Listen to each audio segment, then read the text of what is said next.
Hello friends, welcome to लक्ष्य law academy.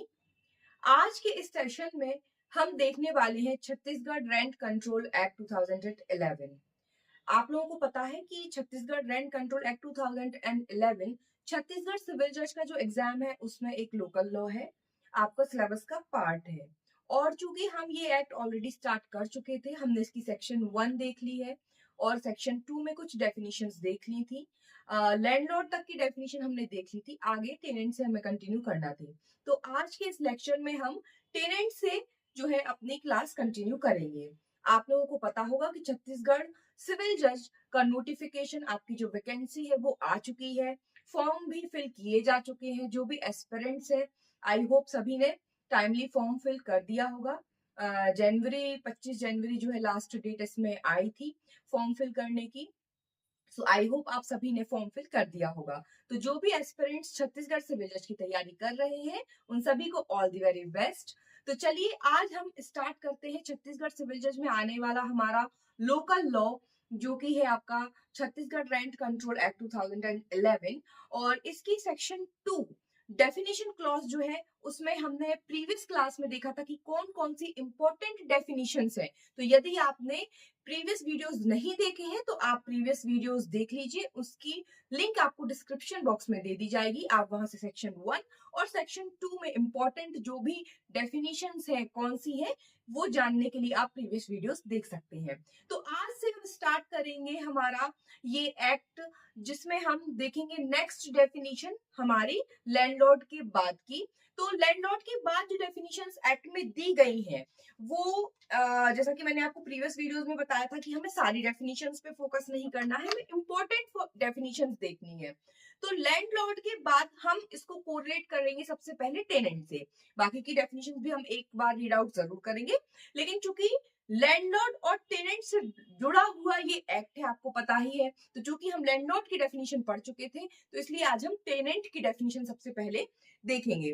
तो जैसा कि आप लोगों को पता है कि जो लैंडलॉर्ड है, लैंडलॉर्ड की डेफिनेशन हमने पढ़ी थी 2.5 में, और सेक्शन 2 के क्लॉज 14 में बताया गया है टेनेंट। लैंडलॉर्ड भूमि स्वामी जो अपनी भूमि को किराए पर देता है। लैंडलॉर्ड जो है वो अपनी भूमि क्या करता है, लैंड जो है किराए पर देता है, रेंट पर देता है किसको, किराएदार को, जिसको कहा गया है टेनेंट।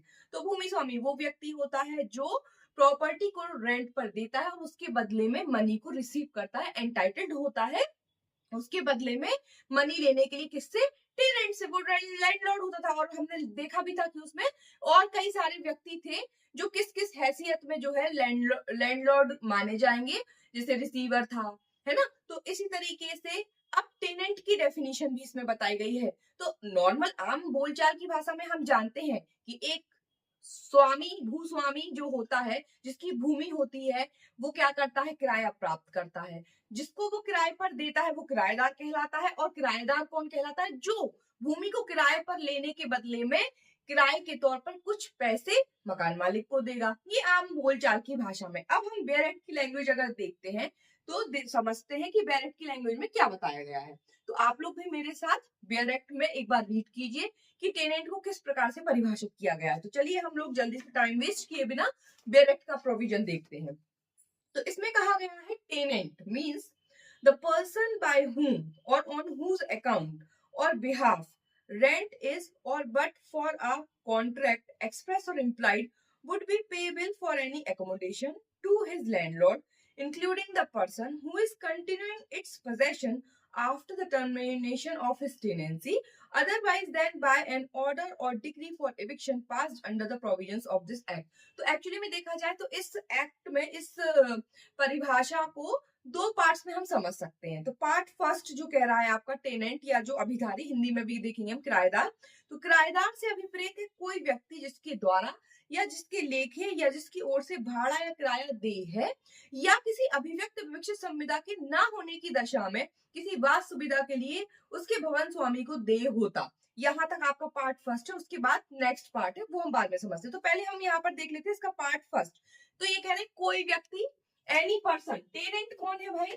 टेनेंट जो है आपका, अभिधारी जो है आपका, वो कौन है? टेनेंट। यहाँ पे उन्होंने बोला है एनी पर्सन, कोई व्यक्ति, कोई कोई व्यक्ति कौन हो सकता है? इन्होंने कहा कि एनी पर्सन, है ना, means the person, sorry any person नहीं है, मीन्स द पर्सन, अभिधारी से मतलब है the person by whom or on whose account or behalf, by whom मतलब जिसके द्वारा या on account, on whose account,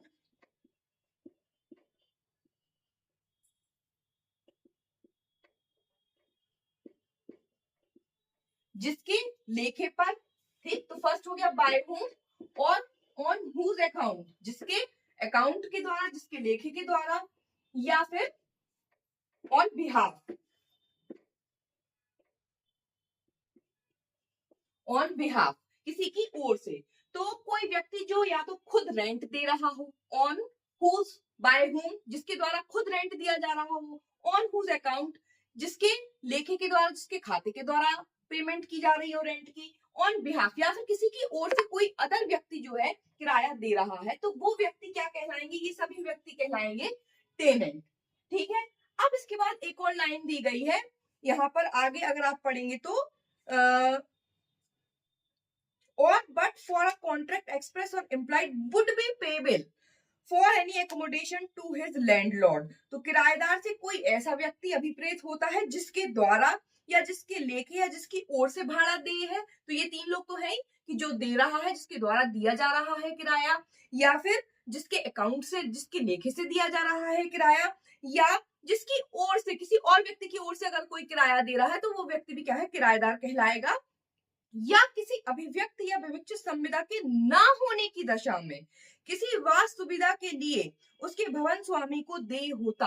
अगर कोई एक्सप्रेस और इम्प्लाइड कॉन्ट्रैक्ट नहीं भी है, क्या लिखा है? एक्सप्रेस और इम्प्लाइड, बट लिखा है यहाँ पे, बट, कि कोई एक्सप्रेस और इम्प्लाइड कॉन्ट्रैक्ट, हिंदी में लिखा है क्या? कि अभिव्यक्त और विविक्षित संविदा के ना होते हुए भी, कि अगर कोई एक्सप्रेस और इम्प्लाइड कॉन्ट्रैक्ट नहीं भी है लेकिन फिर भी किसी एकोमोडेशन के लिए, क्या होता? रेंट जो है वो पेबल होता, वुड बी। मतलब ऐसी कोई कंडीशन होती, सपोज कीजिए कि पार्टी आपस में कॉन्ट्रैक्ट नहीं कर पाई, एक्सप्रेस या इम्प्लाइड कॉन्ट्रैक्ट नहीं हो पाया, लेकिन उसके बाद भी किसी व्यक्ति ने किसी व्यक्ति को अपना मकान किराए पर दिया होगा, तो वो व्यक्ति क्या होगा? रेंट को पेबल करने के लिए बाध्य होगा, या मतलब रेंट वो वुड बी पेबल होता, उसको रेंट पेबल किसी कारणवश, तो वो व्यक्ति भी इसमें कवर हो जाएगा टेनेंट में। ठीक है, कभी कभी बहुत सारे केसेस ऐसे होते हैं कि कोई व्यक्ति अचानक कहीं पर पहुंचा है, किसी कुछ काम के लिए, उसको सिर्फ 10-15 दिनों के लिए रहना है और उसको किराए पर चाहिए मकान, तो आपसी सहमति से भी कई बार क्या होता है, दो पार्टी की, भाई मुझे जो है 15 दिन के लिए आपका एकोमोडेशन चाहिए, तो क्या मैं आप किराए पर देंगे? कई मामले ऐसे होते तो किराए पर लोग बाग दे देते, वहां पर नहीं है, एक्सप्रेस और इम्प्लाइड कॉन्ट्रैक्ट पार्टीज ने आपस में नहीं किया, अकॉर्डिंग टू मतलब लॉ तो करना चाहिए, लेकिन कई बार कई कंडीशंस ऐसी हो जाती हैं कि नहीं किया पार्टीज ने कोई एक्सप्रेस और इम्प्लाइड कॉन्ट्रैक्ट, तो यहाँ पर उस चीज को भी कवर कर लिया गया एक टाइप से, अगर हम देखें तो, कि यदि कोई विविक्षित या आपकी एक्सप्रेस या इम्प्लाइड कॉन्ट्रैक्ट अगर नहीं भी है लेकिन फिर भी रेंट पेबल होता, तो वो व्यक्ति क्या कहलाता? टेनेंट कहलाता, जिसके द्वारा रेंट पेबल होता। यहाँ पर इसका ये मीनिंग है। इसी क्लॉज के अंदर जो है इसका नेक्स्ट वाले पार्ट को भी हम कोरिलेट कर सकते हैं, जो डेफिनेशन में नेक्स्ट पार्ट दिया। ठीक है, तो ये पार्ट हो गया।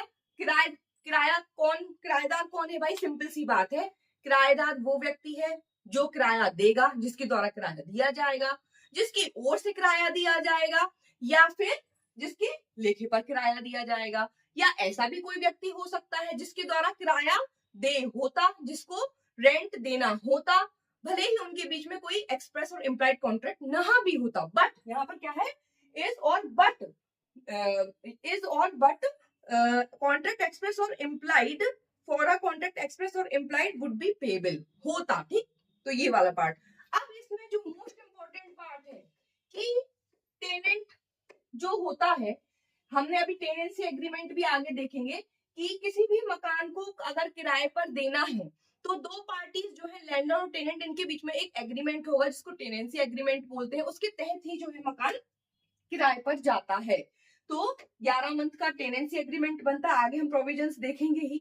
तो लेकिन यहाँ पर ये कहा गया है कि जब ये जो टेनेंसी एग्रीमेंट बनता है 11 महीने का, और वो टेनेंसी एग्रीमेंट 11 महीने के बाद जब खत्म हो जाता है और कोई व्यक्ति वो टाइम पीरियड, उसका टेनेंसी पीरियड खत्म होने के बाद भी किसी एकोमोडेशन में यदि वो व्यक्ति बना हुआ है तो क्या वो टेनेंट नहीं माना जाएगा?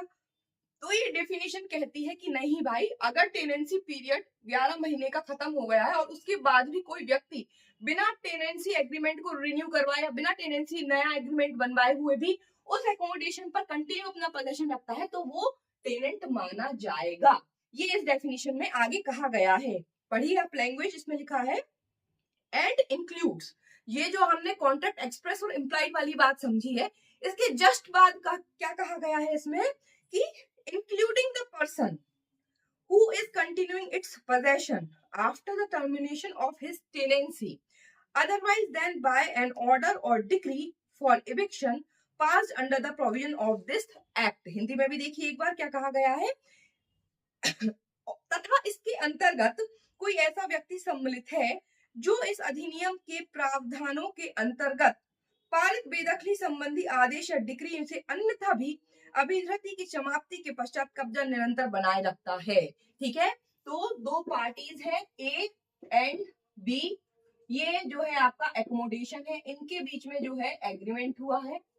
बी जो है टेनेंट है, बी का टाइम पीरियड जो क्या है खत्म हो गया है टेनेंसी का, लेकिन उसके बाद भी इसने जो है पोजेशन अपना इस पर बनाए हुआ है ये बी। तो क्या ये टेनेंट नहीं है? तो डेफिनेशन कहती है कि नहीं, ये व्यक्ति अभी भी क्या है, टेनेंट है। After termination of tenancy period इसकी अभिधृति समाप्त हो चुकी है, उसके बाद भी ये कब्जा बनाए रखा है तो ये टेनेंट माना जाएगा। तो देखिए जो अभी जस्ट हमने वो वाला पॉइंट देखा ना, कॉन्ट्रैक्ट एक्सप्रेस और इम्प्लाइड, वो यहाँ पे भी कहीं ना कहीं लागू हो रहा है ना। क्यों? क्योंकि टेनेंसी एग्रीमेंट जो कॉन्ट्रैक्ट इनके बीच में बना था 11 महीने का, वो तो खत्म हो गया है एग्रीमेंट 11 महीने का, उसके बाद भी ये क्या करे हुए है, टेनेंट जो है वो पोजेशन किए हुए है। तो इस हिसाब से देखा जाए तो वो क्या है, रेंट के लिए पेबल है, वो पेबल है, वुड बी पेबल है। तो उस कंडीशन में भी वो वाला पॉइंट आप कोरिलेट कर सकते हैं। ठीक, इंटरप्रिटेशन करने को कहा गया है, मींस लॉ जो है वो है ही इंटरप्रिटेट करने के लिए, तो आप कर सकते हैं इंटरप्रिटेट इसको इस तरीके से। तो अब ये देखिए यहाँ पर लेकिन एक कंडीशन है कि वो व्यक्ति जिसका टेनेंसी का टाइम पीरियड खत्म हो गया उसके बाद भी वो पोजीशन रखे हुए एकोमोडेशन पे, तो वो टेनेंट माना जाएगा। बट अगर उसके खिलाफ बेदखली की डिक्री पारित कर दी गई है, उसके खिलाफ डिक्री जो है वो पारित कर दी गई है of eviction by the court, अगर बेदखली की डिक्री पारित कर दी गई है न्यायालय द्वारा ऐसे टेनेंट के खिलाफ और उसके बाद वो अगर पोजेशन कंटिन्यू करता है तब वो टेनेंट नहीं माना जाएगा। बेदखली की डिक्री पारित करने के बाद डिक्री ऑफ इविक्शन यदि किसी टेनेंट के अगेंस्ट कोर्ट ने पारित कर दी है और उसके बाद भी वो टेनेंट कब्जा रखे हुए हैं, पोजेशन करे हुए हैं एकोमोडेशन पे, तब वो टेनेंट नहीं कहलाएगा। ये आगे आपको इसमें कहा गया है। अब इसमें एक और पार्ट है, अब इसमें एक और क्लॉज दिया गया है कि ऐसे टेनेंट की यदि डेथ हो जाती है तो क्या होगा। जो टेनेंट है, लैंडलॉर्ड और टेनेंट जो दो पार्टीज है जिसने किराए पर मकान दिया है, तो अगर डेथ हो जाती है, डेथ ऑफ टेनेंट, अगर अभिगारी की यदि जो आपका किराएदार है उसकी अगर मृत्यु हो जाती है तब क्या होगा। तो यहाँ पर दो क्लॉज दिए गए हैं, आपको पता है टेनेंसी दो पर्पस से होती है, residential and second one is non residential. वास्तुयोग और व्यापारिक दृष्टि से, ठीक है।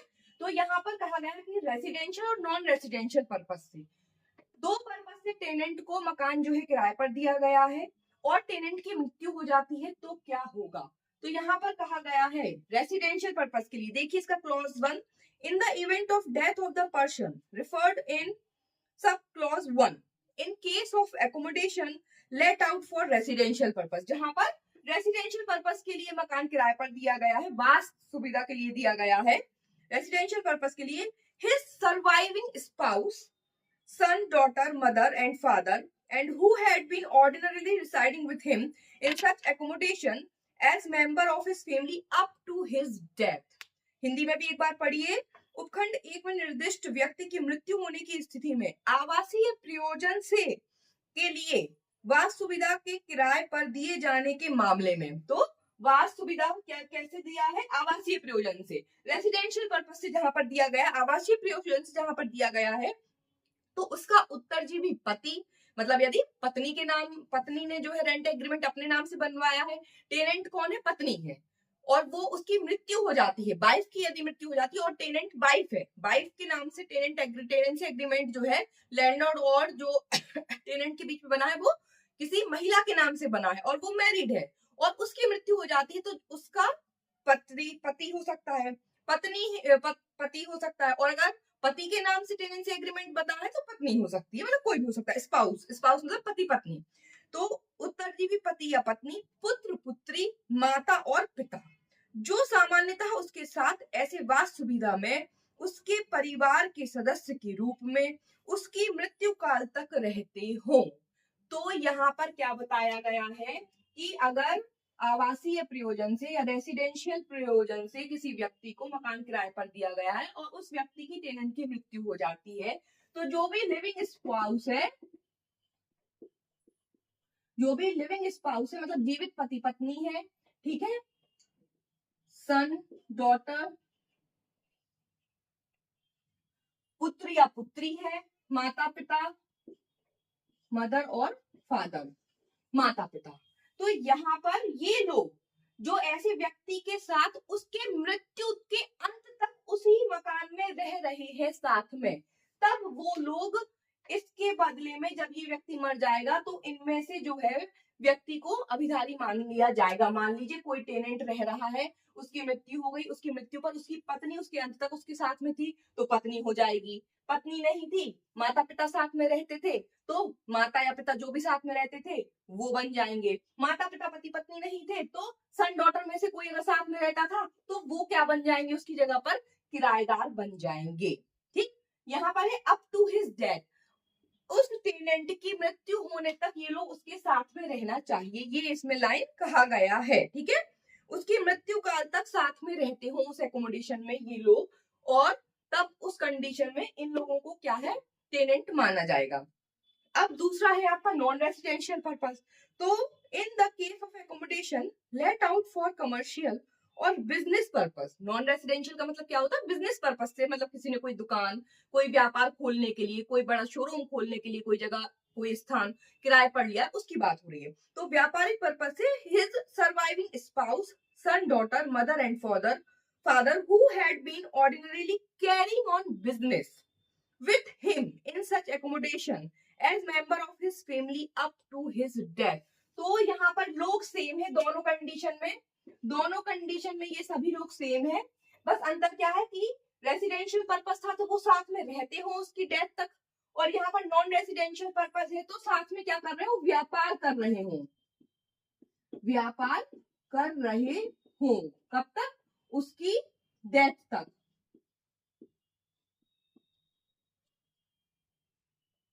उसकी डेथ तक।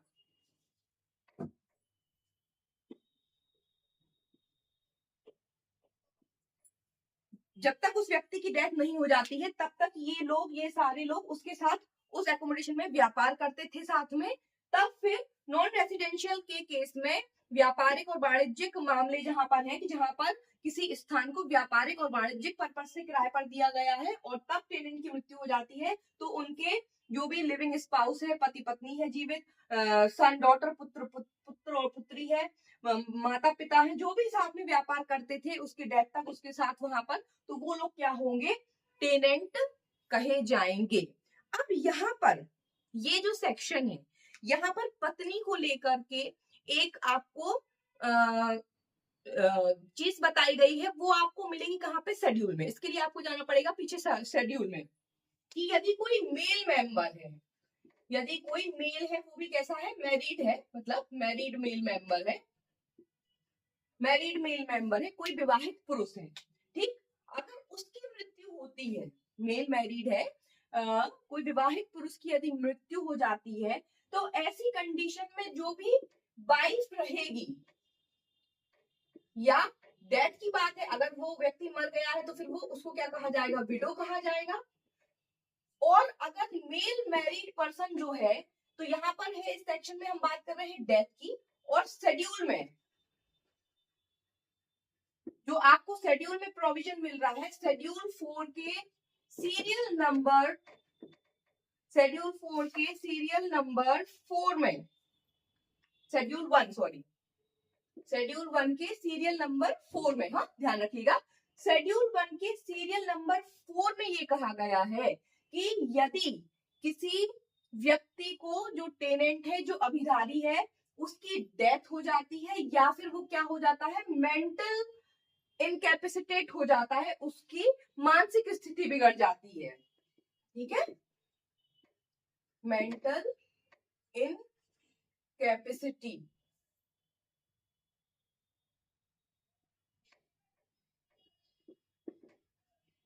मानसिक रूप से विक्षिप्त हो जाता है या उसकी मृत्यु हो जाती है। तो इन दो कंडीशन में, तो मानसिक रूप से विक्षिप्त हो गया कोई व्यक्ति, मेंटली हो गया है कोई व्यक्ति, मरा नहीं है तो वाइफ का वर्ड आएगा, उसकी वाइफ, और मर गया है तो उसकी विडो। तो ऐसी कंडीशन में ये कहा गया है, शेड्यूल को हम इससे रिलेट कर रहे हैं क्योंकि यहाँ पे डेथ वाला पॉइंट क्या है, कॉमन है।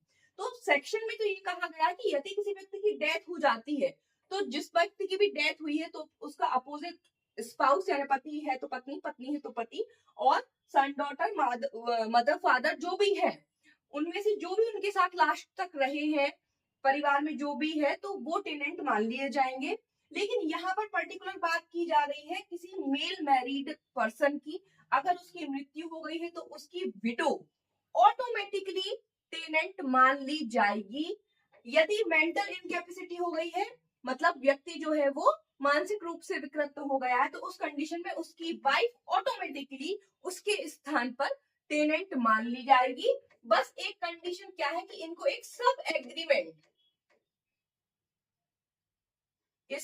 वो एक सब एग्रीमेंट जो है तैयार करके देना होगा। तो जो भी वाइफ है या जो विडो रहेगी, उसको एक सब एग्रीमेंट इस प्रकार का सबमिट करना होगा, एक सब एग्रीमेंट बना करके देना होगा, और ऑटोमेटिकली ये अपने पति के स्थान पर टेनेंट मान ली जाएगी। तो इसको आप कोरिलेट कर देंगे 214 से, 214 से आप शेड्यूल 1 सीरियल नंबर 4 को आप क्या कर लीजिए, कनेक्ट कर लीजिए, लिंक कर लीजिए कि डेथ वाला पॉइंट है यहाँ पर, तो डेथ हो जाता है तो यहाँ तो बताया गया है इतने सारे लोगों को, ठीक है। तो सबसे पहला जो, अब ये चीज क्लियर कैसे होगी, आपको यहाँ पे ये डाउट भी आ सकता है कि लिविंग स्पाउस भी बता दिया, सन डॉटर भी बता दिया, माता पिता भी बता दिया, तो अगर सभी साथ में रहते थे तो फिर कौन माना जाएगा, तो सबसे पहला होता है पत्नी। अगर पत्नी के नाम से बना था तो उसका पति कहलाएगा, अगर पति था तो सबसे पहले आएगी उसकी वाइफ, है ना। तो अगर पति मर गया है तो सबसे पहले विडो जो है वो क्या होगी, सब एग्रीमेंट अगर बना के दे देगी तो वो क्या हो जाएगी, टेनेंट मान ली जाएगी। यहाँ पर ऑटोमेटिकली उसको टेनेंट मान लिया गया है। तो एक सब एग्रीमेंट देने की फॉर्मेलिटी जो है वो पूरी करना पड़ती है। आई होप कि टेनेंट की परिभाषा आपको अच्छे से समझ में आ गई होगी और आपको सारे डाउट्स भी क्लियर हो गए होंगे। तो चूंकि ये थोड़ी सी लंबी थी, थोड़ा सा एक्सप्लेनेशन इसमें ज्यादा था, सो आई थॉट कि इतना आपको समझने के लिए, प्रोसेस करने के लिए थोड़ा सा समय चाहिए, तो आप टेनेंट की इस परिभाषा को एक बार आप भी रीड करिए अच्छे से और समझिए, और बताइए कि आपको मेरा समझाना अच्छा लगा है। अगर अच्छा लगा है तो वीडियो को शेयर कीजिए दूसरों के साथ, और पहली बार अगर वीडियो देख रहे हैं तो चैनल को सब्सक्राइब कीजिए, लाइक कीजिए, और अपने अदर स्टूडेंट्स के साथ भी इसको शेयर कीजिए जो भी छत्तीसगढ़ की तैयारी कर रहे हैं। नेक्स्ट लेक्चर में हम देखेंगे सोशल न्यूसेंस की डेफिनेशन, क्योंकि वो भी इंपॉर्टेंट डेफिनेशन है, और बाकी की जो डेफिनेशंस बची हुई हैं उनको भी हम नेक्स्ट लेक्चर में कवर करेंगे। जब तक के लिए टेक केयर।